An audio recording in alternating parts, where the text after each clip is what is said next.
प्रणाली, पूर्वानुमान और चेतावनी, अनुलग्नक 3 और इव। जम्मू कश्मीर और आसपास के इलाकों में निचले क्षोभमंडलीय स्तरों पर एक पश्चिमी विक्षोभ चक्रवाती परिसंचरण के रूप में देखा जा रहा है।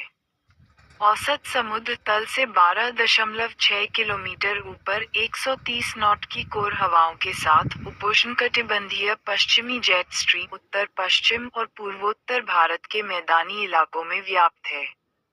निचले क्षोभमंडलीय स्तरों पर पूर्वोत्तर असम और आसपास के इलाकों में एक चक्रवाती परिसंचरण बना हुआ है।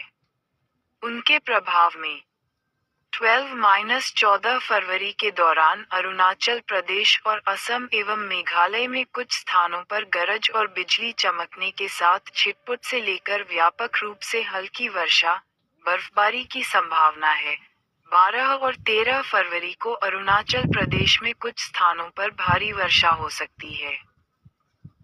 12 से 14 फरवरी के दौरान नागालैंड, मणिपुर, मिजोरम और त्रिपुरा तथा उप हिमालयी पश्चिम बंगाल और सिक्किम में छिटपुट हल्की वर्षा होने की संभावना है, जबकि 12 फरवरी को उप हिमालयी पश्चिम बंगाल और सिक्किम में छिटपुट भारी वर्षा हो सकती है। 12 तारीख को जम्मू कश्मीर लद्दाख गिलगित बाल्टिस्तान मुजफ्फराबाद में हल्की वर्षा, बर्फबारी की संभावना। फरवरी 2025 तापमान एवं कोहरे का पूर्वानुमान।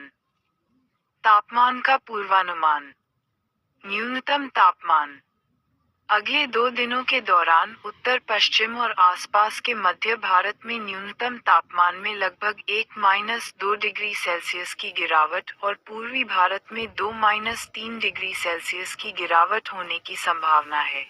इसके बाद इन क्षेत्रों में लगभग 2-3 डिग्री सेल्सियस की क्रमिक वृद्धि हो सकती है। अगले 2 दिनों के दौरान महाराष्ट्र में न्यूनतम तापमान में 1-3 डिग्री सेल्सियस की क्रमिक गिरावट और उसके बाद 1-2 डिग्री सेल्सियस की क्रमिक वृद्धि होने की संभावना है। अगले 5 दिनों के दौरान देश के शेष भागों में न्यूनतम तापमान में कोई महत्वपूर्ण परिवर्तन नहीं होगा। अधिकतम तापमान अगले 1-2 दिनों के दौरान उत्तर पश्चिम भारत में अधिकतम तापमान में लगभग 1-2 डिग्री सेल्सियस की गिरावट होने की संभावना है। इसके बाद तापमान में 2-3 डिग्री सेल्सियस की वृद्धि होगी। अगले 3 दिनों के दौरान मध्य भारत में अधिकतम तापमान में कोई महत्वपूर्ण परिवर्तन होने की संभावना नहीं है, तथा उसके बाद के 3 दिनों के दौरान 2-3 डिग्री सेल्सियस तक क्रमिक गिरावट होने की संभावना है। अगले 3 दिनों के दौरान पूर्वी भारत में अधिकतम तापमान में 2-3 डिग्री सेल्सियस की क्रमिक गिरावट और 2-3 डिग्री सेल्सियस की क्रमिक वृद्धि की संभावना। उसके बाद घने कोहरे की चेतावनी। 15 फरवरी तक उप हिमालयी पश्चिम बंगाल और सिक्किम के अलग अलग इलाकों में तथा 13 फरवरी तक पश्चिम बंगाल के गंगा के मैदानी इलाकों में सुबह के समय घना कोहरा छाए रहने की संभावना है। चित्र 1 अधिकतम तापमान। चित्र 2 अधिकतम तापमान का प्रस्थान। ए चित्र 3 न्यूनतम तापमान। भारी वर्षा के संभावित प्रभाव के लिए कृषि मौसम संबंधी सलाह। अरुणाचल प्रदेश में वर्षा के दौरान चावल की कटाई स्थगित कर दी जाए तथा पहले से काटी गई फसल को अच्छी तरह से ढके हुए भंडारण सुविधाओं में रखा जाए ताकि फसल, अन्य खड़ी फसलों में व्यापक जल निकासी हो सके। सब्जियों और बागवानी फसलों को यांत्रिक समर्थन और सब्जियों को स्टेकिंग प्रदान करें। पशु भारी वर्षा के दौरान पशुओं को शेड के अंदर रखें और उन्हें पर्याप्त भोजन उपलब्ध कराएं। चारा और भोजन को खराब होने से बचाने के लिए बिक्री के स्थान पर रखें। कृषि पर सामान्य से अधिक तापमान के संभावित प्रभाव।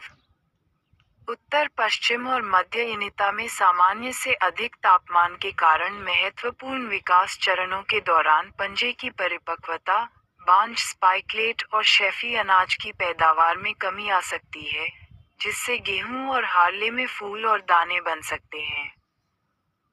सरसों और चना की कटाई जल्दी करें। सब्जियां, लहसुन और टमाटर फूल आने के दौरान प्रभावित हो सकते हैं, जिसके परिणामस्वरूप इंटेहारिंग हो सकती है।